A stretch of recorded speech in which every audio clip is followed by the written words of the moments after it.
அனைவருக்குமே வணக்கம். சற்று முன் கிடைத்திருக்கக்கூடிய ஒரு மிக மிக முக்கியமான செய்தி ஒன்று வெளியாகியுள்ளது.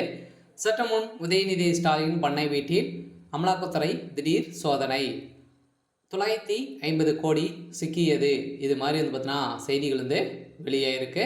இப்போ பார்த்தீங்கன்னா திடீர்னு சென்னையில் ஒரு மிகப்பெரிய சம்பவங்களாக தான் நடந்துட்டு இருக்கு இல்லையா?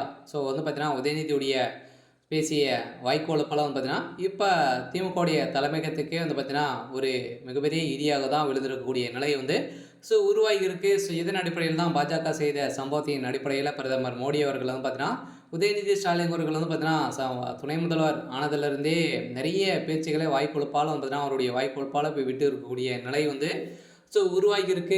இந்த நிலையில் தான் பார்த்தீங்கன்னா அதிரடியாக உதயநிதியுடைய வீட்டில் திடீர்னு சோதனை நடத்திய சம்பவத்தின் அடிப்படையில் பார்த்தீங்கன்னா அங்கு எக்கச்சக்கமான பணங்கள் சிக்கிய சம்பவம் தான் பெரும் அதிர்ச்சியை அளிச்சிருக்கு. மீண்டும் மீண்டும் திமுகவுடைய தலைமையகத்துக்கு ஒரு மிகப்பெரிய இடியாக தான் விழுந்திருக்கு. இருந்தாலும் உதயநிதி ஸ்டாலின் அவர்கள் கூடிய விரைவில் சிறைக்கு செல்ல போகிறாரு அப்படின்ற மாதிரி தான் தகவல் வெளியாக இருக்குது. இருந்தாலுமே தமிழகத்தில் 356 சட்டம் அமலுக்கு வரப்போகுது அப்படின்ற மாதிரி தான் நேற்றிலிருந்து பார்த்தீங்கன்னா பாஜக சொல்லி வருகின்ற நிலையில் தான் திமுக பெரும் அதிர்ச்சியிலே இருக்காங்க. இதைத் தொடர்ந்து உதயநிதியுடைய வீட்டிலும் பார்த்தீங்கன்னா அமலாக்கத்துறை நடத்திய சோதனை அடிப்படையிலும் பணங்கள் சிக்கிருக்கு. அதெல்லாம் பிரதமர் மோடி அவர்கள் பேரை யூஸ் பண்ண அவர்களுக்கே இந்த நிலைமை உருவாயிருக்கு. அதனால் வெளியே வர முடியாத கூடிய அளவிற்கு தான் இப்போ பாஜக செய்ய போகிறாங்க. வருகின்ற சட்டமன்ற தேர்தலுக்குள்ளே பார்த்தீங்கன்னா திமுகவை ஒழிக்கக்கூடிய முடிவில் தான் பாஜக செயல்பட்டு சுமந்திருக்காங்க.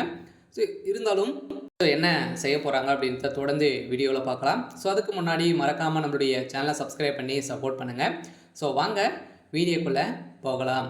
பார்த்தீங்கன்னா உதயநிதி ஸ்டாலின் அவர்களும் பாஜகவுடைய மாநில தலைவர் அண்ணாமலை அவர்களுக்கும் இடையே 2 நாட்களாகவே வாக்குவாதங்கள் ஏற்பட்டிருக்கு இல்லையா? வாக்குவாதத்தில் நிறைய உச்சகட்டத்தை சொடைந்திருக்கு. Get out Modi, get out Stalin அப்படின்ற மாதிரி இரு தரப்புக்குமே இடையிடையே மோதல்கள் ஏற்பட்டிருக்கக்கூடிய நிலையில் இதற்கும் உறுதுணையாக ஸ்டாலின் அவர்கள் பார்த்தீங்கன்னா கரூரில் பேசக்கூடிய நிகழ்ச்சியில் பேசியிருந்த நிலையில் மத்திய அரசுக்கு கிடைக்கக்கூடிய பணங்கள் அனைத்துமே எதுவும் கிடைக்காது அப்படின்ற மாதிரி பேசியிருக்கக்கூடிய நிலையில் தமிழகத்தில் 356 சட்டம் வரப்போகுது. அதனால் ஆட்சி கலைக்கப்படும் அப்படின்ற மாதிரி அதிரடியாக உத்தரவு போட்டு இருக்கிறதாகவும் தகவல் வெளியாக இருக்குது. இன்னும் 24 மணி நேரத்தில் தெரியும் அப்படின்ற மாதிரி தான் தகவல் வெளியாக இருக்குது. இருந்தாலுமே திடீர்னு பார்த்தீங்கன்னா இவர் பேசிய சம்பவத்தின் அடிப்படையில் உதயநிதியுடைய கதையை முடிக்கிறதுக்கான அனைத்து ஏற்பாடுகளும் அமலாக்கத்துறையாலும் பார்த்தீங்கன்னா இப்போ பாஜக விட்டு இருக்கக்கூடிய நிலை இருக்குது. அதனால் அவருடைய வீட்டில் இன்று காலையிலேருந்து திடீர்னு சோதனை நடைபெற்று வருகிறது. இது வரைக்குமே நிறைய டாக்குமெண்ட்டுகள் பார்த்தீங்கன்னா 950 கோடிக்கும் மேற்பட்ட பணங்கள் மூட்டை மூட்டையாக சிக்கிய சம்பவத்தின் அடிப்படையில் இப்போ உதயநிதியுடைய கதை ஒட்டுமொத்தமாக முடிய போகுது. அதில் என்ன செய்ய போகிறோம், திமுக என்ன செய்ய போகுது அப்படின்னு தான் ஒரு பெரிய கேள்வியாக இருக்குது. இருந்தாலும் என்ன நடக்க போகுது அப்படின்றத வெயிட் பண்ணி பார்க்கலாம். இது மாதிரி செய்திகளை தெரிஞ்சுக்கணும் அப்படின்னா மறக்காமல் நம்மளுடைய சேனலை சப்ஸ்கிரைப் பண்ணிக்கோங்க. தேங்க்யூ.